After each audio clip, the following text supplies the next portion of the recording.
विषय बड़ा गंभीर है और गंभीर इसलिए है कि आज 10 साल से भी अधिक समय से सत्ता में बैठे हुए लोग जब उनका सिंहासन डोलने लगा तो वो हिंसा पे उतारू हो गए। वो इस तरीके की अनर्गल बयानबाजी, हिंसक बातें, आपराधिक बातें करने लग गए। बौखलाहट उनके सामने आने लग गई।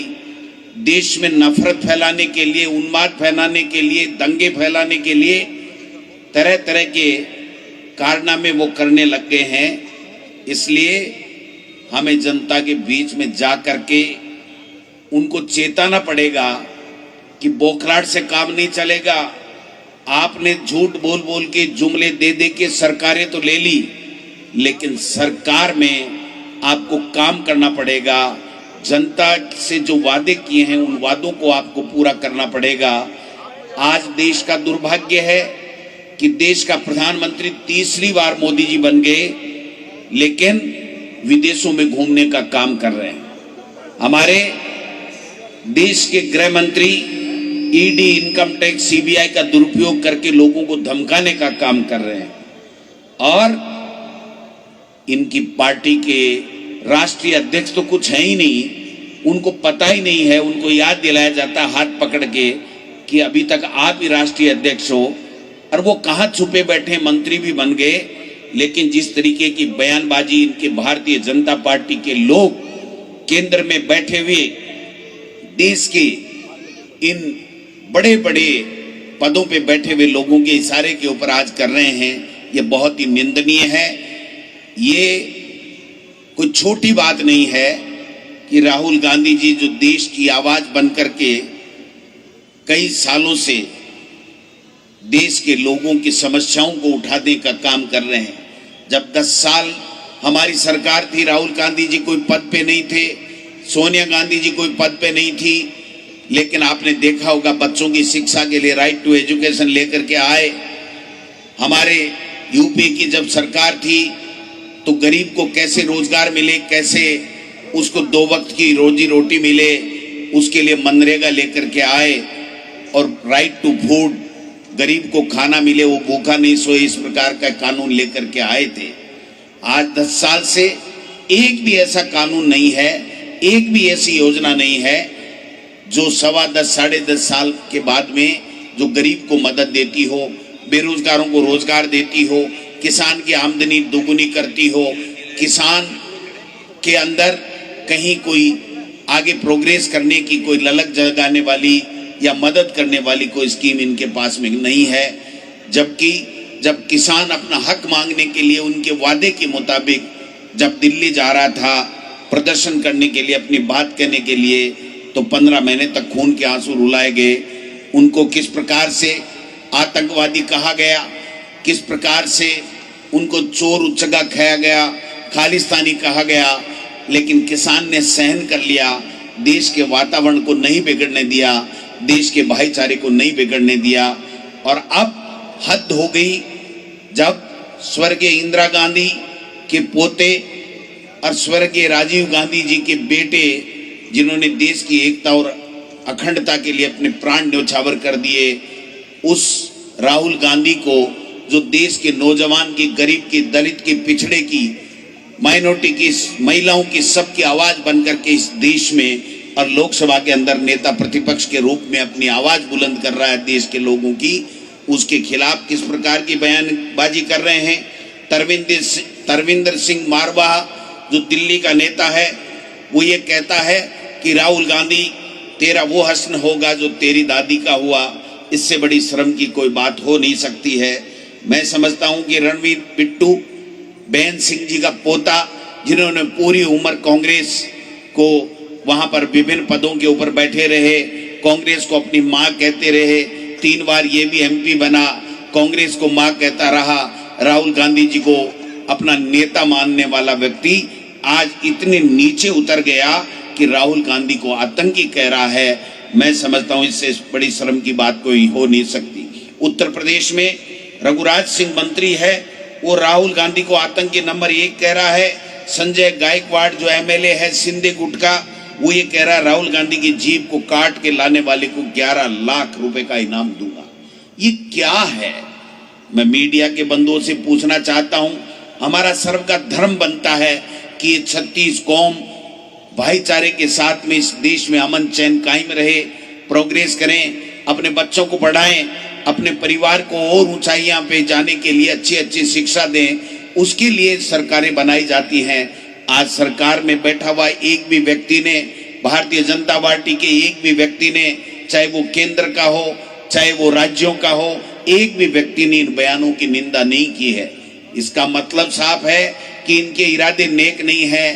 इनका एक ही इरादा है कि अब तीसरी बार जैसे तैसे बन तो गए, लेकिन 5 साल ये सरकार चलने वाली नहीं है। ये सरकार बीच में जाने वाली है। इस देश में किसी तरीके से नफरत फैलाओ, देश में दंगे फैलाओ और भाई को भाई से लड़ाओ और इस प्रकार के बयानबाजी और इस प्रकार के कुकृत्य करो जिससे देश में अफरा तफरी का माहौल हो जाए और कोई हल्ले गुल्ले के अंदर इस तरीके का कानून पारित कर ले या इमरजेंसी लगा करके ये देश पे कब्जा करना चाहते हैं। आज जनता मोदी जी को नहीं चाहती है। मोदी जी ने 400 पार का नारा दिया, आपने देखा होगा बहुमत नहीं ले पाए। हमारे यहाँ मुख्यमंत्री जी बार बार बोलते थे दिल्ली से पर्ची के मुताबिक 25 में से 25 आएंगी, 5 लाख से सब जीतेंगे। अब मुख्यमंत्री जी को कोई पूछे कि वो 11 गायब कहाँ हो गए? आप तो 25 और 5-5 लाख से आ रहे थे, एक भी 5 लाख से नहीं जीता और 11 मोरिये इनके भूल गए, इनको पता ही नहीं चला कब बोले। इसलिए मैं कहना चाहता हूं, मेरे नेताओं से आग्रह करना चाहता हूं, कोई मेरे से उम्र में वरिष्ठ हैं, जिम्मेदारी एक अलग बात है, मुझे जो जिम्मेदारी दी गई है मैं ईमानदारी के साथ निर्वहन करूं, ये मेरा धर्म है, मेरा फर्ज है, ये मेरे कांग्रेस का जो संविधान है वो मुझे कहता है। लेकिन मैं ये नहीं मानता, मैं ये मानता हूं कि जो हमारे वरिष्ठ लोग हैं उनको अनुभव ज्यादा है, उन्होंने पूरे देश और दुनिया को देखा है, उन्होंने आजादी की लड़ाई को भी देखा है, देखा नहीं तो अपने माँ बाप से, अपने दादा दादी से सुना है कि किस प्रकार अंग्रेजों की गुलामी से हमारा देश मुक्त हुआ, आजाद हुआ, किस तरह की विचारधारा के लोग उस अंग्रेजों का साथ देते थे, उनकी मुखबिरी करने का काम करते थे। और मैं समझता हूं कि आज वापिस वो की वो परिस्थितियां लाना चाहते हैं। इनके एमपी महात्मा गांधी की बड़ाई नहीं करते हैं, ये नाथूराम गोडसे की बड़ाई करने वाले लोग हैं, क्योंकि ये नाथूराम गोडसे की विचारधारा को मानने वाले लोग हैं। आज देश का प्रधानमंत्री किस प्रकार से लोकसभा के अंदर हमारे नेताओं का मखौल उड़ाने का काम करता है, मैं समझता हूं कि इससे बड़ी शर्म की कोई बात नहीं हो सकती कि मिमिक्री, जिसकी मिमिक्री के लिए धनखड़ साहब इतने आहत हो गए कि कुर्सी छोड़ने पे उतारू हो गए। छोड़ी नहीं जाती भाई साहब, कुर्सी नहीं छोड़ी जाती। और आजकल तो एक काम और करने लगे धनखड़ साहब, ये संविधान की पोस्ट पे बैठे हैं, लेकिन धनखड़ साहब मैं कहना चाहता हूं आपकी फोटो बीजेपी के नेताओं के साथ में नहीं आनी चाहिए। आपके बयान इस तरह के नहीं होने चाहिए कि भारतीय जनता पार्टी के लोगों की आप बड़ाई करने के लिए आप उपराष्ट्रपति नहीं बने हो। देश के संविधान की पोस्ट है। कल मैं उनकी एक पोस्ट सुन रहा था, वो ये कह रहे थे मनोहर लाल खट्टर ने वहां पर ईमानदारी से वहां पर भर्तियां करा दी और पहले तो चोरी से भर्तियां होती थी। धनखड़ साहब, आप उस कांग्रेस से गए हुए हो, आप भूल गए। इतना भी इस पद की गरिमा को मत तार तार करो कि लोग हंसने लगे कि ये क्या हो गया, इनको क्या कहने लग गए। ये जिस कांग्रेस को आप मां कहते थे, उस कांग्रेस के नेताओं के लिए इस तरह की बयान देकर के आप संविधान की पोस्ट पे बैठ करके उसकी आड़ में यहां भारतीय जनता पार्टी का प्रचार करने के लिए आते हो, ये बर्दाश्त नहीं करेगा। ये राजस्थान की जनता है, आपका सम्मान करते हैं, राजस्थान का गौरव बढ़ा है कि धनखड़ साहब वहां पर उपराष्ट्रपति बने हैं। लेकिन इसका मतलब ये नहीं है कि यहाँ बीजेपी का प्रचार करने के लिए धनखड़ साहब इस तरह की बयानबाजी करके चले जाएं। ये राजस्थान के लोग बर्दाश्त नहीं करेंगे। इसलिए मैं आपसे आग्रह करता हूं, हाथ जोड़ के निवेदन करता हूं कि इस पद की गरिमा को मत गिराइए। देश के प्रधानमंत्री ने अपने पद की गरिमा गिरा दी, देश के गृह मंत्री ने अपने पद की गरिमा गिरा दी। कम से कम आप तो इस गरिमा को बचा करके रखें। आपके लिए पूरा देश एक है, हम भी सम्मान करते हैं। जब धनखड़ साहब बन करके आए थे तो सबसे पहले मुख्यमंत्री अशोक गहलोत ने पार्टी से ऊपर उठ करके संविधान की इस पोस्ट का सम्मान किया था। और अब ये प्रताप जी बैठे, तमाम एमएलए बैठे, मंत्री बैठे, जूली साहब बैठे, हम जाकर के वहां पर स्वागत करके आए थे। लेकिन आज जिस तरीके की बयानबाजी, जिस तरीके की राहुल गांधी की बातों के ऊपर आप टिप्पणी करते हो, आपको थोड़ा बहुत भी नहीं है कि आप कैसे कह सकते हो नेता प्रतिपक्ष के लिए वो क्या बोलता है क्या नहीं बोलता है। ये राजनीति का विषय है, आपकी पोस्ट राजनीति की पोस्ट नहीं है। इसलिए कम से कम आपको मेहरबानी करके इस पद की गरिमा रखनी चाहिए। मैं ये आशा और अपेक्षा करता हूं और अपील भी करता हूं कि हमको मजबूर नहीं किया जाए कि हम इस संवैधानिक पोस्ट की मर्यादा को नहीं रख सके। इस तरीके की हालात आप पैदा नहीं होने दें। इसलिए मैं कहना चाहता हूं मेरे भाइयों, ये यहाँ रुकने वाली बात नहीं है। हमारे एमपी साहब हरीश मीणा जी भी आए हैं लोकसभा के अंदर। 11 एमपी हमारे इनकी छकड़ी बुलाने का काम कर रहे हैं। इनके समझ में नहीं आ रहा ये राजस्थान में हुआ क्या, और इनके समझ में भी नहीं आएगा।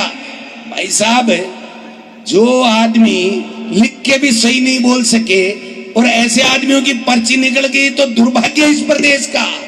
लिख के जो देते हैं वो भी सही नहीं बोल सकते, इससे बड़ा दुर्भाग्य क्या हो सकता है। इसलिए हमको खड़ा होना पड़ेगा। और ये छोटी मोटी बात नहीं है, ये बहुत बड़ी साजिश है कि इस तरीके का वातावरण पैदा कर दो कि इस देश के अंदर अफरा तफरी हो जाए, भाई को भाई से लड़ाने की बातें हो जाए, यहाँ पर लॉ एंड ऑर्डर बिगड़ जाए, यहाँ पर एक दूसरे को मारने की नौबत आ जाए और मोदी जी कोई हो हल्ले में ऐसा कानून पारित कर ले कि मैं ही रहूंगा।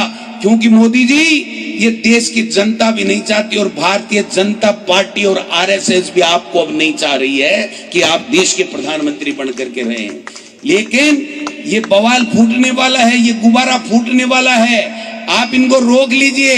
नहीं, रोकना हमको आता है। ये देश की जनता इस गांधी परिवार से इतना प्यार करती है, इतना प्यार करती है कि ये जो जिस तरीके की बकवास और बेहुदी टिप्पणियां और बकवास करते हैं, ये गाली की भाषा की बात करते हैं, इनको राजस्थान में नहीं हिंदुस्तान में कहीं घुसने नहीं दिया जाएगा। ये याद रखने की बात है।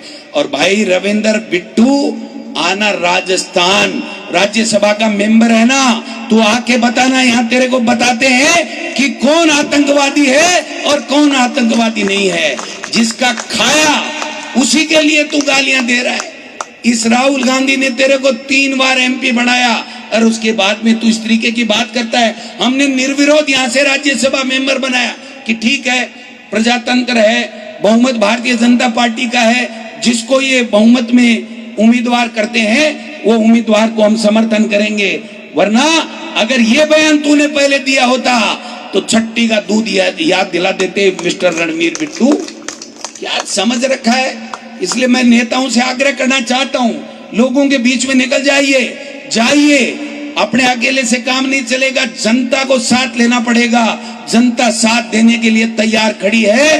कल और परसों जिलों के अंदर प्रदर्शन कीजिए, फिर ब्लॉकों में करेंगे। इनकी हर बात का हम जवाब देंगे और इस प्रकार शांति से गांधी जी के अहिंसा मत तरीके से जवाब देंगे। हम इस तरीके की ओछी हरकतें करने वाले लोग नहीं है।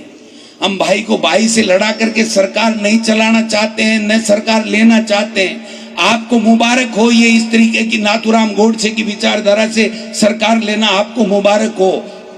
आप सरकार बना सकते हो, लेकिन आप लोगों के दिलों पे राज नहीं कर सकते हो, सत्ता पे राज कर सकते हो।